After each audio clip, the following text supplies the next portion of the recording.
Okay, first thing we're going to do is get a file open. So I'm going to go to File, New, and get a logo started.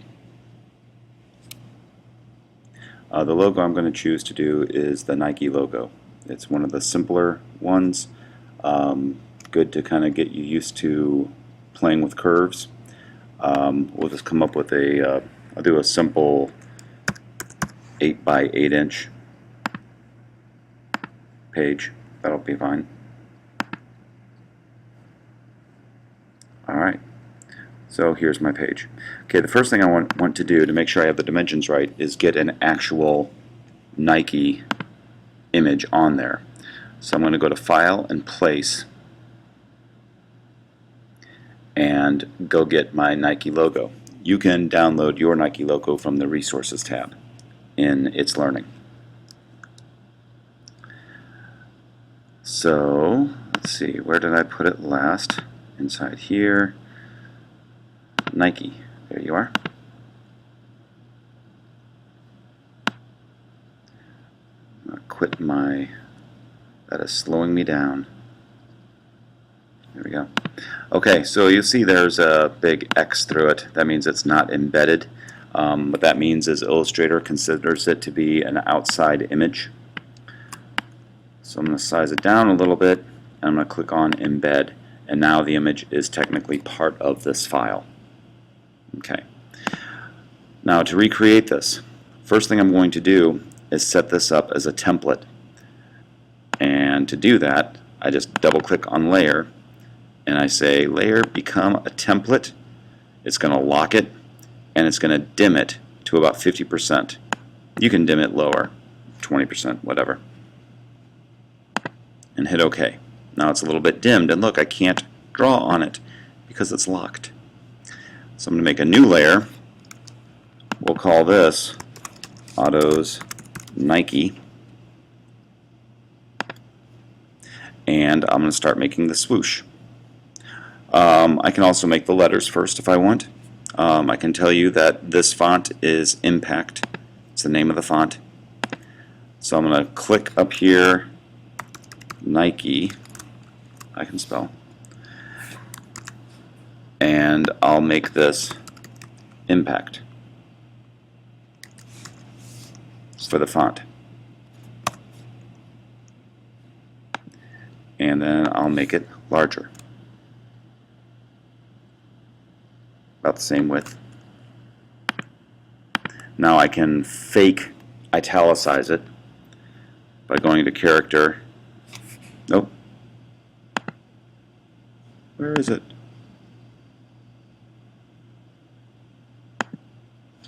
No, it's not going to give me a fake italics. Huh. Okay, well, there's other ways around that.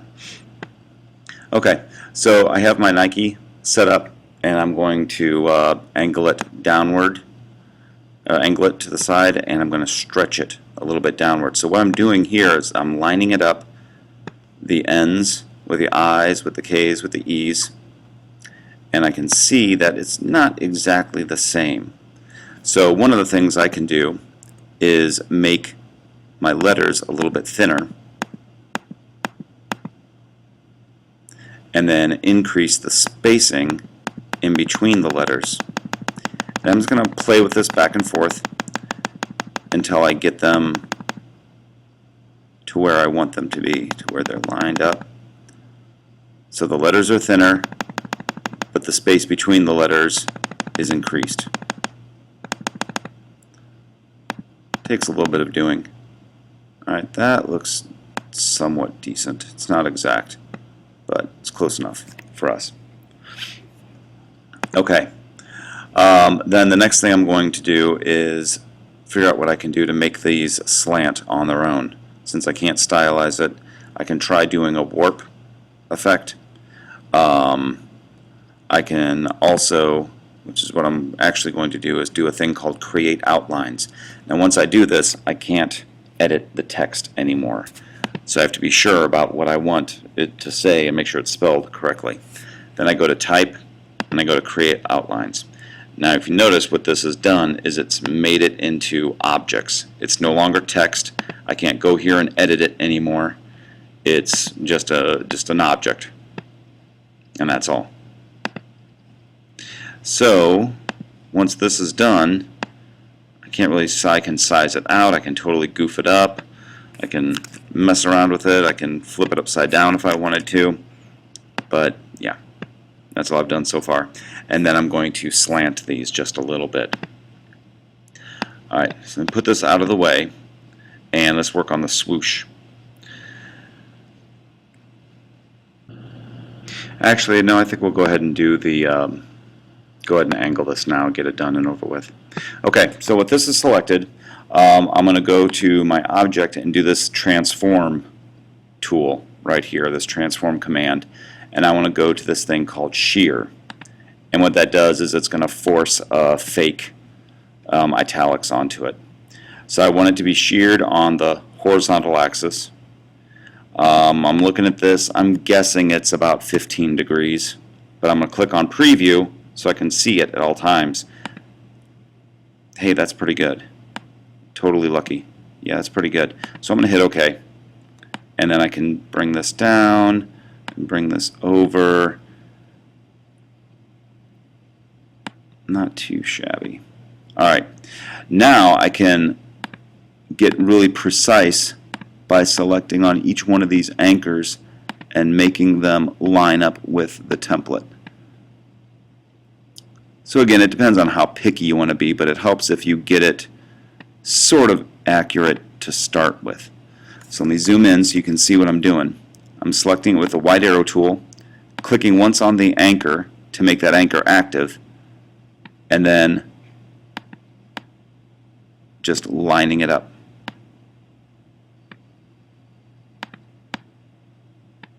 And how precise you want to be is, well, how much do you want it to really look like your logo? I'd like to say it's totally up to you, but yeah, I'd be lying if I didn't say that part of your grade is going to sort of depend on this too.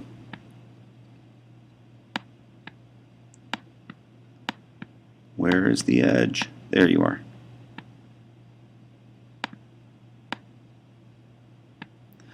Alright, so I'm just going to keep on keeping on with this. Click on that, bring it over there. Click on that, bring it over there.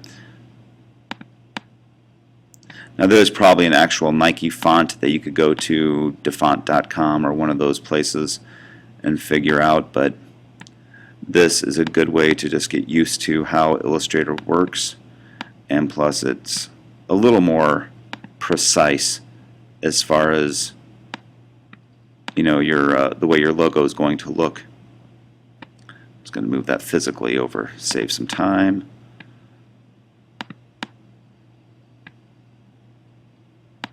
Bring that in, lines it up. You may have noticed a couple times you'll see a green line pop up. That's telling me where the background object is located. So if you see one popping up that's saying, hey man, you're really close to actually lining up to what it's supposed to look like. Sometimes it pops in and pops off so fast it's hard to see. Okay, so there's my Nike. Not too bad. That end could use some work, but whatever. Alright, so now that's my Nikes, and now I'm going to hit another layer, and I'll call this one Autos Swoosh. And for this one I'm just going to straight up draw using the pen tool. I'm going to click once, and that puts an anchor at that tip. And then I'm going to look for where the curve is, and where that curve straightens out, where it starts to straighten out, I'm going to click and drag and see the path starts to bend. So I'm going to get it about as lined up as I can. That's pretty good. And now I'll continue it out to this point. And then, oh, you're going, oh, Mr. S, look, you've screwed up. It's black up. No, that's okay. It's okay. It's because my fill is set to black, and it's looking for the area between two anchors, that anchor, and it's assuming I'm trying to fill up this part. But when I start to come down here, it'll say, oh, okay. And it will fill up this. And it's thinking, oh, you're going to twist your path. No, I'm not going to twist my path. I'm going to follow this curve till it starts to straighten out. Click and drag. Always got to click and drag. Alright, not too bad. And then just click once and look what happens. Click and drag and you can play with it a little bit. But honestly it doesn't matter because this handle is what's making this go out so far. So now that I have the shape, the rough shape down, click on it with a white arrow and I can mess with it. Like this handle is making this bulge happen. So I'm going to click on that and bring it down. I'll click on this anchor, kind of see where I can mess with it a little bit. Click with this anchor, I can play with that curve a little bit. That's not too bad. That's covering it up pretty well. This might be a little too lumpy bumpy for you. See how it kind of makes a sharp turn there? See that? So if you want to change that, you can do that, but you have to hit a special command to do that. And it's right here, Convert Anchor Point Tool. You can also do Shift C and it will make this into a Convert Anchor Point Tool. Now watch what it does. If I hit Shift C and I just click on that anchor and drag out, oh, hang on a second, and drag out, it gives me handles. So here I'm twisting it, so I want to drag to the left, and it's just going to make it a little bit smoother.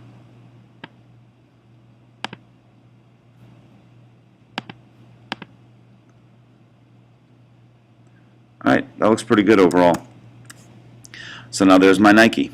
Now there's a little tweaking I can do, like look at this K is a little goofed up, and you can bring that up a little bit. Got to zoom in quite a bit to see what I'm doing. Ruler bars will help you a lot here. If I hit Command R and just drag down a ruler, that will help me line up all my stuff. So if I call that my baseline, remember we were talking about fonts, what a baseline is? Then I can make sure I have everything lined up perfectly by bringing everything up to the baseline, like that.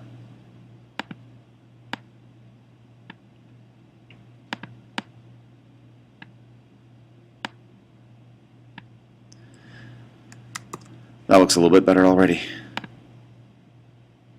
Alright, and now I can have some fun with it. I can say, hey swoosh, I want you to be red. Well, the path is red. Haha. How about the fill? There we go. Or make it a nice MRH blue color. Whatever. That's it. Have fun.